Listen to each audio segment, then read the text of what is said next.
Welcome to Macon Memories. This is Lynda Wright from Randolph-Macon College.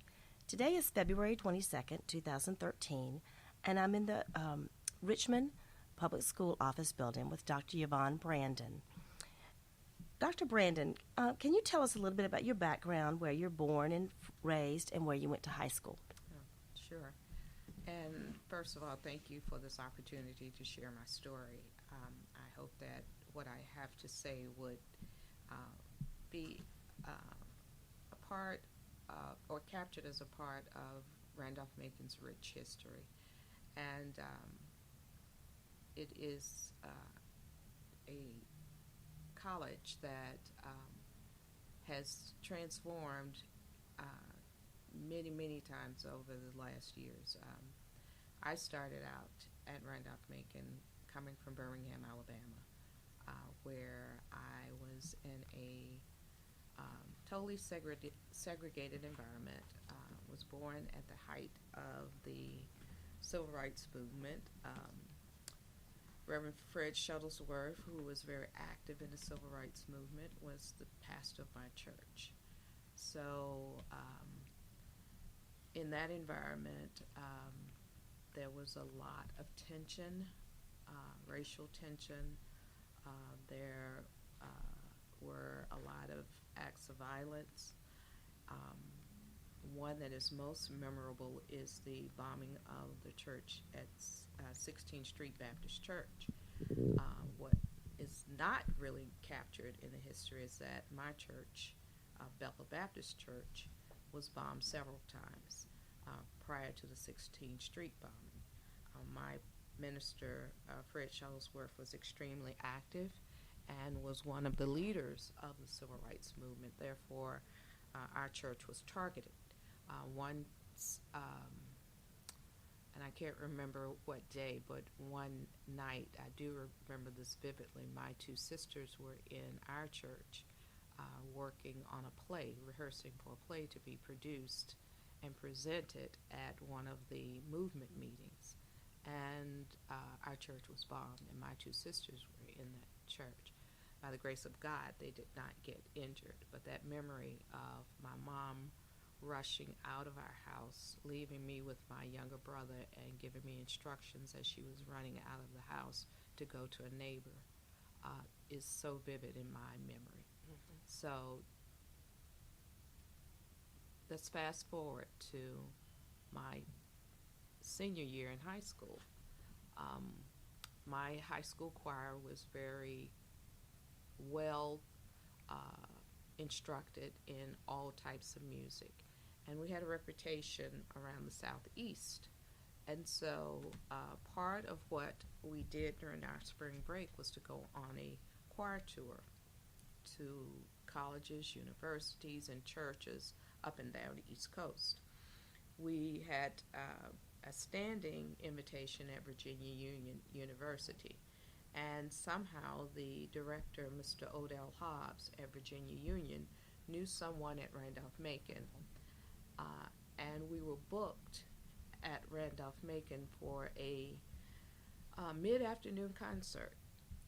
After the concert was over, we had a little free time to get to visit the campus, tour the campus. And I ended up somehow in the admissions office talking to Mr. Cox. Mm-hmm. And he was just asking me some general questions about my grade point average and where I planned to attend college. And at the time, I was planning to go to Dartmouth and had been accepted. And he asked about my SAT scores, and I told him what my last scores were. I can't even remember that at this point. But when I got back home, Mr. Cox called me and asked me would I consider applying to Randolph-Macon. And I did. And then he got several of the students to call me. Reggie Barley was, I think, active in student recruitment at the time, and Reggie called me probably once or twice a week until I said yes, and then once or twice a week to give me all of the details about coming to Randolph-Macon. And so in the fall of '72, I arrived with my parents at Randolph-Macon's campus. They actually drove me up. Being the youngest daughter, I think they were a little bit more protective of me than they were of my sister, who was at Virginia Union. Oh. Okay. And she didn't get the luxury of coming up in the car. She actually had to come up on the bus, the Greyhound bus, with several students from Birmingham who Right. were coming to Virginia Union. They all came together. But my parents brought me, and I think they were a bit concerned about the environment, so they wanted to come see Randolph-Macon. They both were a bit, I guess, cautious, hesitant, maybe even scared, because I was going from a majority-minority environment into one in which I would be definitely a minority. And their experiences were quite different from mine. They had witnessed a lot of racial tension, had been a part of, really physical conflicts. And they were really, really afraid for me, I believe. And that belief was confirmed some 20 years later when I was sitting down talking to my mom about it, and she said that she cried for quite a few miles after leaving me because of the uncertainty of the environment. I saw it as an opportunity. I was very young during the civil rights movement, and remember my parents taking us to meetings, and I remember being taken to view the body of Martin Luther King, and so they were extremely active, but I saw it as a means of engaging in a different environment in order to reach my future goals. Mind you, it was not all peaches and cream at Randolph-Macon. There were several students who openly disagreed, I guess, with the college's philosophy. There were several teachers who openly disagreed with the college's philosophy about women coming to Randolph-Macon as well. So being a double minority was a bit of a different atmosphere for me. I never run away from a challenge, and so I decided to make the best of this situation. And the support system that the other black students had developed was extremely helpful in helping us to navigate through the college, from class selection and teachers that they had bad experiences with or good experiences with. They gave us advice about that. We ate together every day as a family for dinner. And during that time, we talked about things that may have been good, exciting experiences, and we talked about those that were not so exciting. And we shared ideas to resolve any problems right around that dinner table. So it was like a family table. And not that we wanted to be segregated from the rest of the students in the cafeteria, but that was our way of bringing what we knew as being I guess a very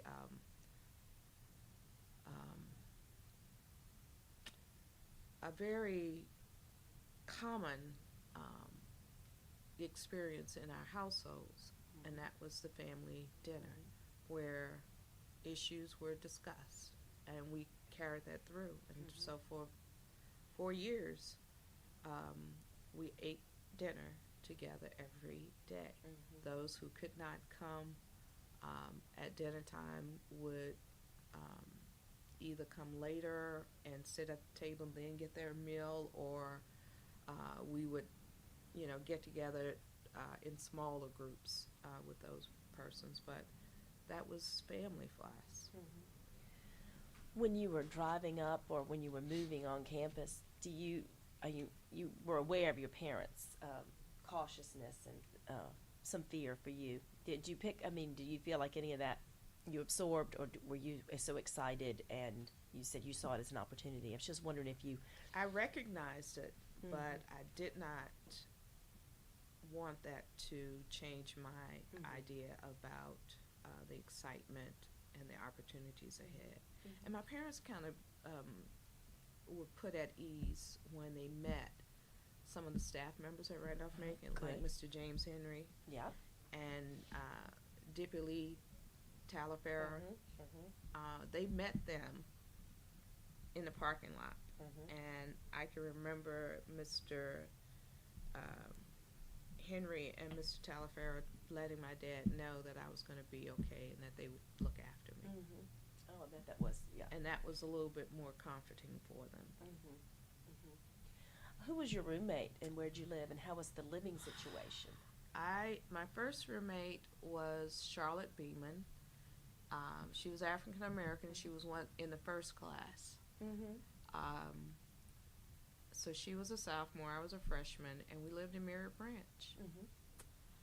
And then my second year, I had a roommate named Kathy, and I cannot remember her last name, but Kathy was from Northern Virginia. And then my third and fourth years, Gladys Patterson, who was Gladys Patterson Jones now, but she was an African American student from Ashland. Grew up in Ashland, went to Patrick Henry High School, and she and I became roommates, and we moved down to the motel dorms. Freedom. So the living experience was it was okay. Got to meet a lot of people, women from all over the country who had such rich experiences, and we shared in the dorm. We'd have little dorm chats from time to time. Our dorm mother, which was a little bit different because we had a dorm mother, but we had such freedom as far as our curfew was concerned. But she was there as a person that we could go to if we had issues, and she checked on us from time to time. And because this was only the second class of women, we only had one wing of Merritt Branch, and that was the north wing of Merritt Branch. The other two wings were occupied by young men. So that was a little different. It's interesting you said you had a lot of freedom, because I've heard, I don't know if it was directly from the students at the time, but I have heard stories that there was a lot of resentment from some of the young women, that they had different curfew than the men, and sort of conflicts about that kind of thing in the early years. So I guess it's relative. Because my father was extremely strict. Okay? So the freedom that I saw, I guess I was comparing it to what I had experienced at home. But yes, we did have different curfews, but I don't think there was our dorm mother. She was not there to make sure that you were in your room. So we sat outside longer than what we were supposed to, perhaps. And then I think my sophomore year, they dropped the curfew altogether.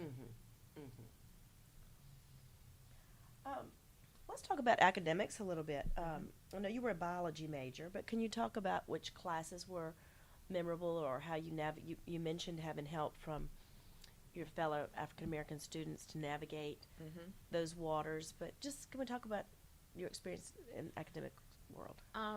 In the academic world, my freshman year, I perhaps struggled a little bit in English. because of the volume of work, the number of papers, and having to organize my time and set my priorities. I struggle a bit there. Didn't struggle much in anything else. I took calculus, and Dr. Moore was my calculus teacher. He was fantastic. I took a couple of science courses. I remember Dr. Gates, who was the genetics professor, and of course Dr. Wallace Martin, who still is a wonderful person and a wonderful instructor, and had some great opportunities there. I took only one history course from Dr. Bledsoe, and I have never embraced history. I don't have a memory for dates. That was a little challenging for me, especially when part of what was expected was to remember dates. Now, you can tell me what happened, and I'll remember that, and I can put it in sequence. But for me to say it happened in 1822, no, I can't do that. I still can't. And so that was a bit challenging for me, but I learned, and Dr. Bledsoe was very good in making history into a story, and then folding what was going on in history. It was European history that I took, what was going on in history, and tying that to some of Charles Dickens' works. And so that helped me. But history was not my forte, so when I took my last history course, I was shouting, hip, hip, hooray. That's good. How about extracurricular activities? Were you in the choir, for instance, at Randolph-Macon? We did not have one. And we had a male, I think it was the Glee Club. And it was all male. All male at the time. So that didn't change when the not women right came. Not right away. I didn't participate in a lot of activities on campus. I did work. I had a work-study job. So I worked in the treasurer's office with D.P. Reed. And he was feared by most people because he was so stern. But they didn't see him when I saw him because he had a very soft side to him in his to his personality. And I felt he was warm, whereas I thought I was crazy when I described him that way. But he was warm to me, and the people in the office were warm as well. So I had a work-study job. I did do a few things with the art department in the Old Chapel, but there were not a lot of extracurricular activities for women, and even fewer that black students felt welcome in and enjoying. I would go to the frat parties, of course, to the movies, and at the Ashland Theater.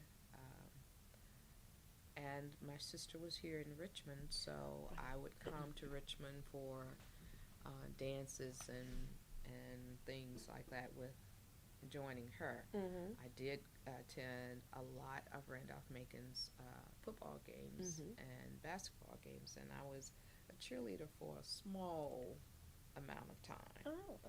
I also participated in the homecoming court. I think that was my sophomore year. I was sophomore princess. And when I did my student teaching, I did a lot of work at Patrick Henry High School.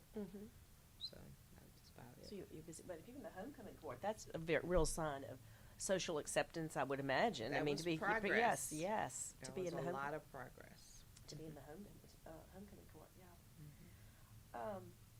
as part of a very small minority at the time, did you feel that everyone knew who you were? I mean, did you feel scrutinized, or did you feel like that could have been a positive thing, an icebreaker, or did you feel like you're being watched? Or No, I think those who I got to know knew me very well, and there were a lot of students that, for whatever reasons, I didn't feel they were approachable.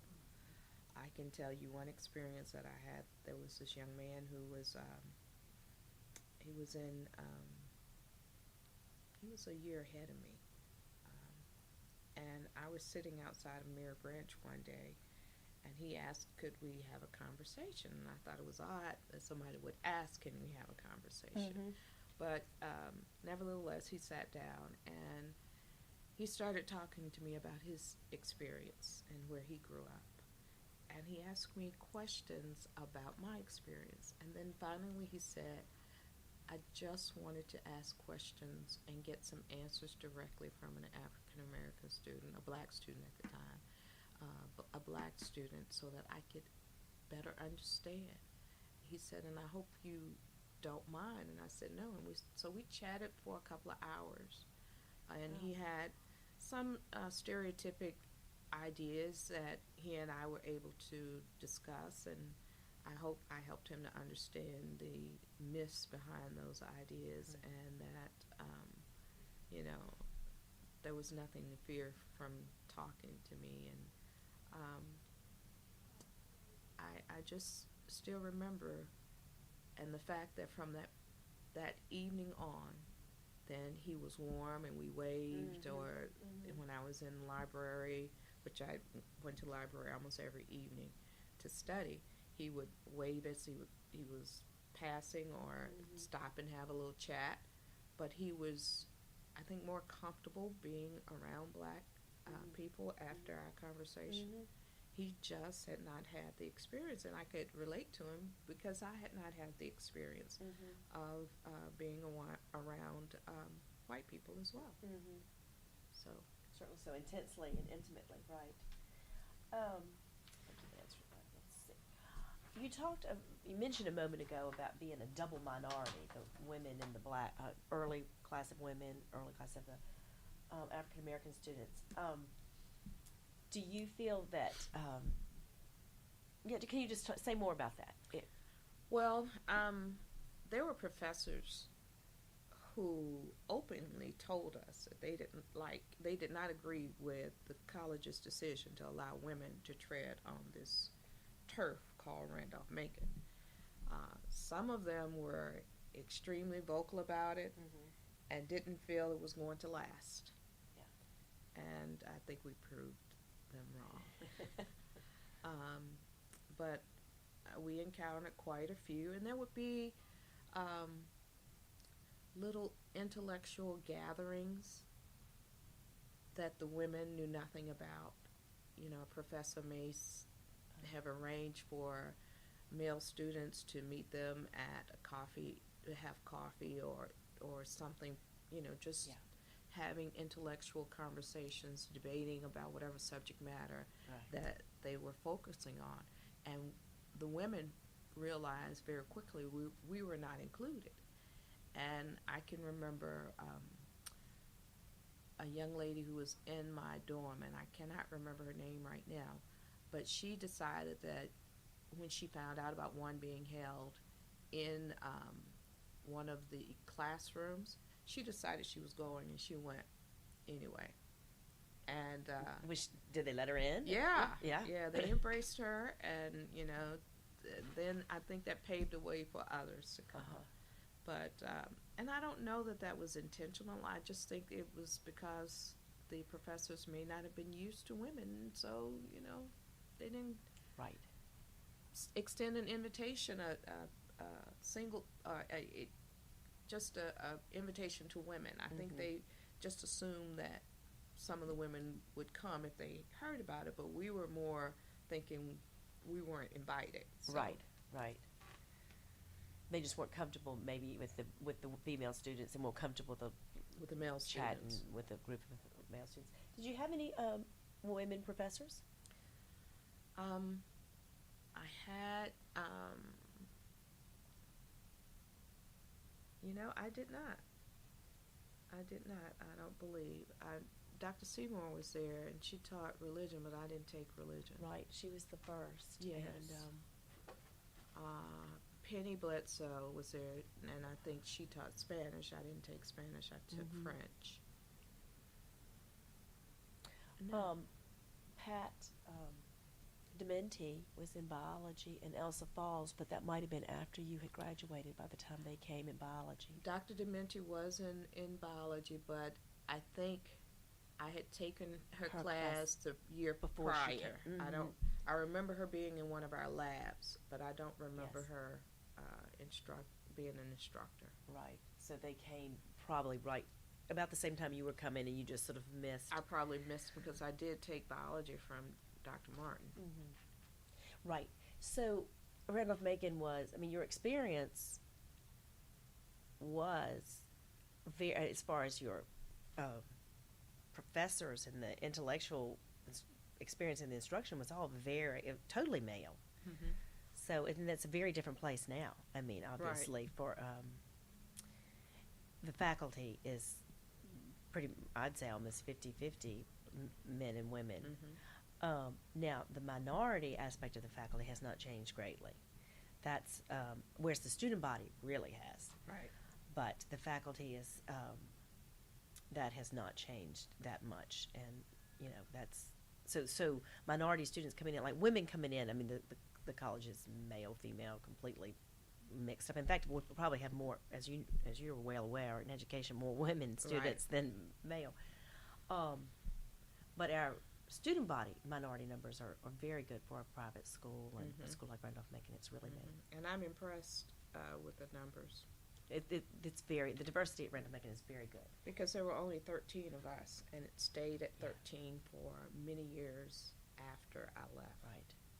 So it didn't grow, you know, you broke the ice, you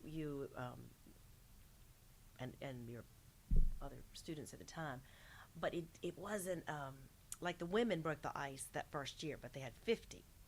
And then it grew, and it grew pretty rapidly, whereas I think the minority population grew very, very slowly. There was a core, and it stayed a real minority for a long time. It did. But the leadership shown by that very small minority is extremely impressive. I wondered if you wanted to talk a little bit about your ongoing relationship to the college and how you. Sure. I am now a trustee at the college, and prior to that, though, I would try my best to offer my experience to students that I had the opportunity to touch. I was a high school guidance counselor during one phase of my career, and I would try to steer my kids to go to Randolph-Macon and share with them my experience in a very honest way, and to share with them the wonderful attributes of a small liberal arts environment and the success of people who had attended Randolph-Macon, so that they could understand that perhaps if Randolph-Macon did not have such a large marketing budget as some of the Ivy League schools in flooding students with lots of information, then I could be the conduit of some of that information. I also, once I became a central office administrator in Richmond Public Schools, I invited some of the students that were part of an internship program, and they wanted to just talk to people in different different phases of work, and I talked to a group of educators and had them to come to Richmond and to my office to talk to them. Additionally, I stay connected with some of our alums, and we talk through good times, bad times, reminisce, and you'd be surprised that a lot of them are in leadership roles right here in the city. They are owners of their own companies that are doing very, very well.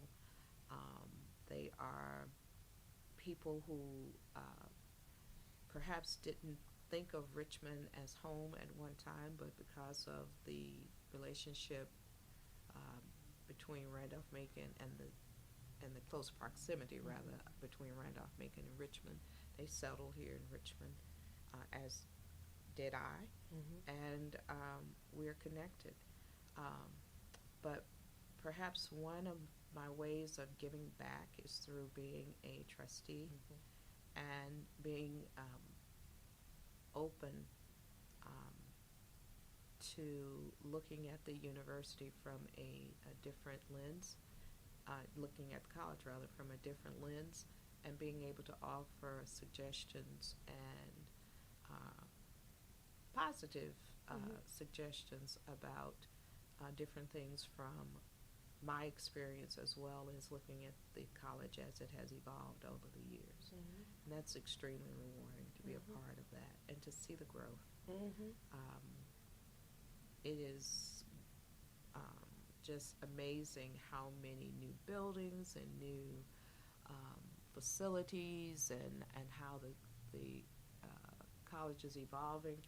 I used to drive through a lot and just take a step back and down memory lanes as I'm driving through. And I take the train from Richmond to Washington, and that is the prettiest sight, especially in the evening. And I feel a sense of pride when I am on that train, knowing that that's where I went to college. Dr. Brandon, can you tell me about the climate in the town of Ashland while you were at Randolph-Macon? You mentioned one of your roommates was from Ashland, and I was just wondering if you spent much time around the town, or the relationship between, the college and the town at the time, but specifically the acceptance of Randolph-Macon's racial integration on the town. So I share with you about the 13 black students at Randolph-Macon, and most of the service staff at Randolph-Macon were African Americans, and they lived in Ashland. And the college actually is in one of the more populated black neighborhoods in Ashland. So a lot of the persons who work there embraced us. They helped us to navigate through Ashland. We attended church services at Shiloh Baptist, and a lot of the persons who worked at the college attended church there. They kind of shepherded, that's not a good word, they kind of guided us through the different nuances of Ashland, mainly telling us where we would more comfortably fit, and places to avoid. Ashland was still a rural, small town feeling place, and was not very contemporary in philosophy or thoughts. I think the town planners wanted it to keep it small. Coming from Birmingham, I thought of it as being Mayberry. We had the gas station, the Shell gas station, served as the bus station, Greyhound bus station. So as we traveled back and forth to Richmond, we would walk over to that Shell station to take the bus down Route 1 to come into the city. But there were places that we did not go to because we knew we would not be readily accepted. The Henry Clay Shopping Center was a place that contained the A&P Andy's, which was a pizza parlor and pub like bar atmosphere, and a few other little shops. So we felt, pretty comfortable down there. But there were certain parts, no. And it just wasn't a friendly atmosphere. And on the other hand, there was a lot of prejudice against the college students, period. The town young adults, or townies as we used to call them, would come and onto our campus, and sometimes be uninvited guests at different frat parties and in campus activities, and that was frowned upon. And I can remember one slight physical conflict between some of the town students and some of the guys from one of the fraternities, and that gave us a heightened, allowed us to make sure that we had a heightened sense of security, and we really watched where we went off campus. Mayberry's ice cream parlor was at the corner, and from time to time there would be a mix of college students and townies there, and sometimes the atmosphere was very, very tense. But we made it through. We made it through. Well, this has been wonderful to hear your story at coming to Randolph-Macon, and how it influenced you and how you are influencing the college. And I really appreciate your time and your memories today. Are there any other stories or memories that you'd like to share? Just one kind of funny one. We had one campus security guard. His name was Ratliff. And his car had the squeakiest shocks that you can imagine. So that was like our pre-alarm that he was coming. So anytime anybody was doing anything that they shouldn't, they got a pre-alarm through those shocks, because you could hear it for blocks. And he had a lot on his hand. We were a pretty feisty bunch for one campus security guard. But he tried his best, and I felt like, it was just the cards were stacked against him, and he just did what he could to maintain. So that was a fond memory. We had lots of good times, extreme good times. Our basketball team was fabulous, and we had a great football team as well. And Hampton-Sydney weekend was the best. It was good for all of us. It was just festive, full of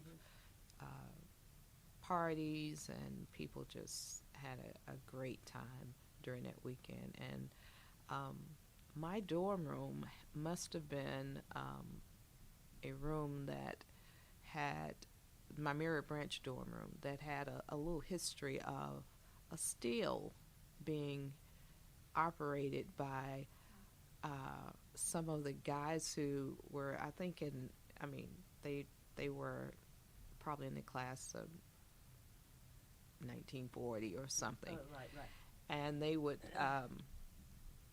almost every year during homecoming, we would get a knock on the door. They wanted to come and look in the closet, because apparently that's where the steel was. And the steel must have exploded in their room at some point. And I remember this one man who came in and said, I just want to see, did they paint over all of that stuff? And yes, they had painted over, because but they all wanted to come into the room, and we always opened our doors during homecoming weekend, because that was part of their history. So they wanted to invade our space a little bit, and I guess they were kind of surprised with the pink curtains and the ruffles and the brightly colored rugs that we had in our rooms, but they still came by. Mm-hmm. Well, those are very good memories, and thank you so much for sharing them today with Making Memories. You're quite welcome. Thank you for allowing me to be a part of this.